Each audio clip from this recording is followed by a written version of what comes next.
Selamat malam, salam sejahtera. Terima kasih karena bersama dengan saya di Nazlin Unity Channel. Pastinya pendedahan malam ini akan membuka minda Anda. Persoalan pertama yang timbul ialah, adakah dengan pendedahan yang saya akan bacakan sebentar lagi ini menjadi petanda bahawa dalam PAS pun ada masalah yang sedang bergelumung? Adakah dalam PAS pun memang ada masalah dalaman yang sengaja disembunyikan? Dan adakah selama ini PAS hanya menuding jari kononnya parti orang, gabungan orang yang bermasalah, padahal mungkinkah PAS juga mempunyai masalah?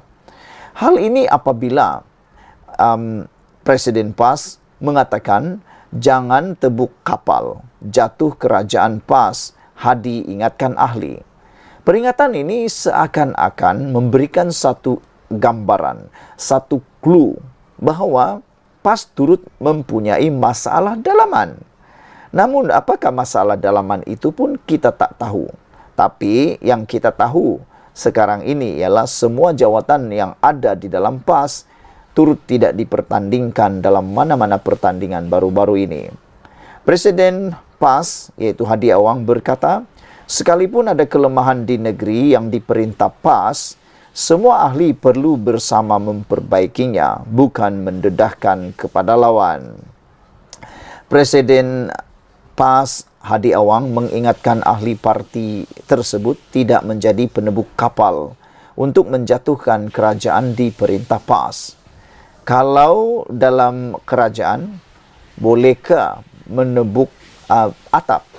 Yang ini pula istilahnya lain digunakan oleh Hadi Awang, yaitu menebuk kapal.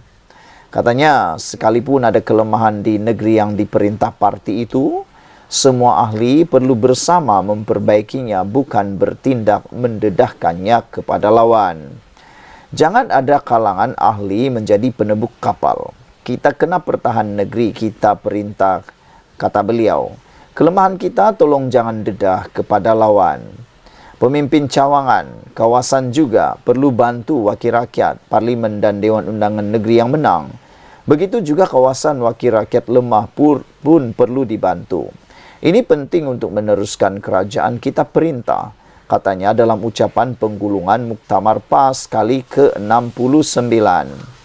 Sementara itu, Hadi berkata PAS tidak akan menjadi zalim atau mengamalkan sikap belas dendam selepas menjadi kerajaan, dan ia dibuktikan di 4 negeri, kata beliau lagi. Beliau mengatakan bahawa kita tidak akan jadi zalim, tidak akan belas dendam. Ini diajar Islam, Nabi. Kita sabar, anggaplah itu pendidikan dalam perjuangan, kata Hadi Awang lagi. Kata beliau, kita mesti buktikan di negeri kita bahawa kita tidak zalim. Kita nak kerajaan adil kepada semua rakyat. Sama ada mereka yang menyokong atau membangkang kita, kata beliau lagi. Sementara itu, Hadi turut mencabar kerajaan membenteras isu kaum, agama dan institusi dirajat 3R yang sebenar. Ambil tindakan kepada mereka yang mencabar undang-undang syariah, fatwa, rasul, mencabar raja yang menjadi ketua agama dan mencabar umat Islam, kata beliau. Ini tak boleh dibiarkan, kita wajib bangkit menentang. Inilah 3R yang sebenar, yang tidak boleh dicabar. Kita akan bertindak kepada mereka yang mencabar perkara ini, kata beliau. Bagaimana kita nak bertindak? Tunggu dan lihat, katanya. Memberi amaran, PAS pernah menggerakkan himpunan membantah konvensyen antarabangsa mengenai penghapusan segala bentuk diskriminasi kaum dan tidak mustahil akan mengulanginya. Sekian dulu untuk kali ini. Jangan lupa tinggalkan komen Anda, tekan butang subscribe. Malaysia kita punya, kita juga sama-sama cintai Malaysiaku. Bye-bye. Selamat petang, salam sejahtera. Terima kasih karena bersama dengan saya di Nazlin Unity Channel. Ini adalah keputusan di Dewan Parlimen, Dewan Rakyat yang paling menggemparkan kita hari ini. Apabila dipetik daripada mykmu.net, label kafir Zionis kini dilarang di Dewan Rakyat. Speaker Dewan Rakyat Johari Abdul mahu ahli parlimen berhenti melabelkan satu sama lain dengan perkataan seperti kafir, Zionis dan Yahudi, atau yang boleh mengguriskan hati ketika berbahas di Dewan Rakyat, seperti yang berlaku minggu lalu. Johari berkata bahawa penggunaan perkataan seumpama itu adalah salah dan bertentangan dengan peraturan tetap 36 dalam kurungan 10 kurungan C kerana berkemungkinan menimbulkan perasaan sakit hati atau bermusuhan di antara satu sama lain dengan kaum yang lain di Malaysia. Yang berhormat hendaklah menggunakan tingkah laku yang terpuji semasa mengetengahkan isu-isu rakyat dan negara. Ahli-ahli yang berhormat hendaklah menjadikan kepentingan negara sebagai matlamat utama dan tidak menggunakan dewan ini sebagai medan politik, kumpulan maupun individu, kata beliau. Pada hari ini saya mengajak ahli-ahli yang berhormat membuka lembaran baharu. Padamkanlah isu panas tersebut yang berlaku pada minggu lalu. Biarkanlah perbahasan ahli-ahli yang berhormat berlandaskan isu demi membela nasib rakyat di luar sana, kata beliau lagi. Beliau menegaskan bahawa beliau tidak akan bertolak ansur dan akan mengambil tindakan sekiranya isu dan perkataan yang dimaksudkan tadi dibangkitkan lagi. Johari juga memberi peringatan supaya isu-isu peribadi yang dibangkitkan dan dilaporkan di luar hendaklah tidak dibawa dan diungkit di dalam Dewan Rakyat. Minggu lalu, ketegangan memuncak di Dewan Rakyat apabila pada 17 Oktober, Ahmad Marzuk Syari, Perikatan Nasional Pengkalan Cepa, bertengkar dengan Hodli Pakatan Harapan Ipoh Timur. Marzuk dalam perbahasannya mengulangi dakwaan Perikatan Nasional bahawa Lee dalam video tular bulan lalu yang dilihat menjadi subjek siasatan polis telah salah tafsir ayat Al-Quran yang menyentuh isu kesetiaan kepada pemerintah atau pemimpin.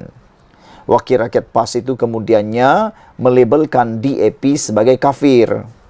RSN Raya, Pakatan Harapan Jelutung, tampil membantah penggunaan yang didakwanya kurang sopan dan biadab. Kerana DAP juga mempunyai ahli parlimen Melayu Islam dari Bangi, Bukit Bendera dan Bentung. Sebagai tindak balas, Marzuk berkata dia akan menarik balik kenyataannya itu jika ia disalah tafsir. Kerana ini hanya disasarkan kepada ahli parlimen bukan Islam DAP. Bagaimanapun, Sarizan Johan, PH Bangi, yang mendakwa terguris dengan pelabelan kafir oleh pembangkang terhadap parti itu, mahu merujuk Ahmad Marzuk ke jawatan kuasa hak dan kebebasan parlimen. Johari hari ini berkata, usul Sarizan sedang dikaji. Kekecohan turut tercetus pada 18 Oktober lalu selepas Khoi Poi Tiong, PH Kota Melaka, mencelah perbahasan Muhyiddin Yassin, Perikatan Nasional PAGO, dengan membangkit kes menantunya iaitu Muhammad Adlan Berhan yang kini menjadi buruan SPRM. Saidan Kasim, PN Arau, kemudian bangkit dan bangun menjerit, ini bangsat punya orang, dan melabelkan Ku sebagai biadab. Perbahasan dihangatkan lagi apabila Awang Salehuddin Hashim, PN Pendang, menasihatkan Ku supaya jangan ikut perangai Zionis. Kedua-dua pihak kemudian bertikam lidah semula. Johari hari ini menjelaskan bahawa walaupun perkataan Zionis boleh digunakan, ia tidak sepatutnya dikaitkan dengan mana-mana ahli parlimen dalam Dewan. Saudara-saudara sekalian, ini satu keputusan yang memang ditunggu-tunggu oleh rakyat Malaysia. Yang kita harapkan ialah Dewan Rakyat menjadi perbahasan untuk pembangunan Malaysia, membangunkan isu-isu Malaysia dan bukan untuk memecah belahkan mana-mana kaum, mana-mana individu pun mana-mana rakyat Malaysia. Sekian dulu Malaysia kita punya, kita jaga sama-sama cintai Malaysiaku. Bye-bye. Selamat malam, salam sejahtera. Terima kasih kerana bersama dengan saya di Nazilin Unity Channel. Saudara-saudara sekalian, beberapa isu daripada tajuk utama di beberapa media masa amat mengejutkan kita. Ada yang memberi tajuk PAS hidup mewah tapi hutang tak mahu bayar, jeng jeng jeng. Ada juga yang memberikan tajuk utama di dalam laman media sosial mereka sebagai PAS bermewah buat muktamar, tapi hutang tertangguh 7 tahun, lihat nak bayar. Ada juga yang menulis dengan tajuk, boleh pakai kereta mewah, buat muktamar di IDCC, tapi hutang tertunggak sudah 7 tahun, kata pengurus syarikat percetakan Husin Jan. Rupa-rupanya, semua ini didedahkan oleh pencetak Haraka, yang mana beliau geram. Pas bermewah, tapi lihat bayar hutang. Ini satu penjelasan pendedahan yang amat-amat mengejutkan kita. Siapa sangka parti itu yang seakan-akan tidak mempunyai masalah dalaman, rupa-rupanya seperti yang dinyatakan oleh pencetak Haraka, apabila beliau geram, pas bermewah tapi lihat bayar hutang. Ada juga rupa-rupanya parti yang dah berhutang bertahun-tahun tapi lihat pula nak bayar. Saudara-saudara sekalian, dipetik daripada mykmu.net, selepas hampir 4 tahun laporan Malaysia Kini berhubung hutang mencetak lidah rasmi PAS iaitu Haraka, bekas syarikat pencetaknya sekali lagi membangkitkan kegagalan parti itu dalam melunaskan hutang yang tertunggak. Pengurus NAJ Press Resources Sdn Bhd Husin Jan menyatakan rasa geram melihat PAS dan sikap kepimpinannya yang didakwa bermewah-mewah namun gagal mengambil tanggungjawab untuk membayar hutang Haraka. Beliau berkata mereka pakai kereta mewah, boleh buat muktamar di Ideal Convention Center IDCC Shah Alam dengan bayaran sudah tentu mencecah puluhan ribu ringgit. Tapi soal hutang mereka tak ambil berat untuk diselesaikan. Sudah hampir 7 tahun hutang tertunggak tak dibayar sepenuhnya, katanya kepada Malaysia Kini hari ini. Untuk rekod, sekitar Ogos 2019, Malaysia Kini pernah melaporkan isu hutang membabitkan Haraka dan pencetak berkenan. Ia membabitkan hutang Haraka dengan 2 syarikat, iaitu Angkatan Edaran Enterprise Sdn Bhd dan NAJ Press Resources Sdn Bhd. Angkatan Edaran sudah muflis dan pihak pengurusan sama menubuhkan NAJ Press Resources Sdn Bhd sebagai pengganti dan terus mencetak Haraka pada ketika itu. Syarikat dah bankrupt, tak payah bayar.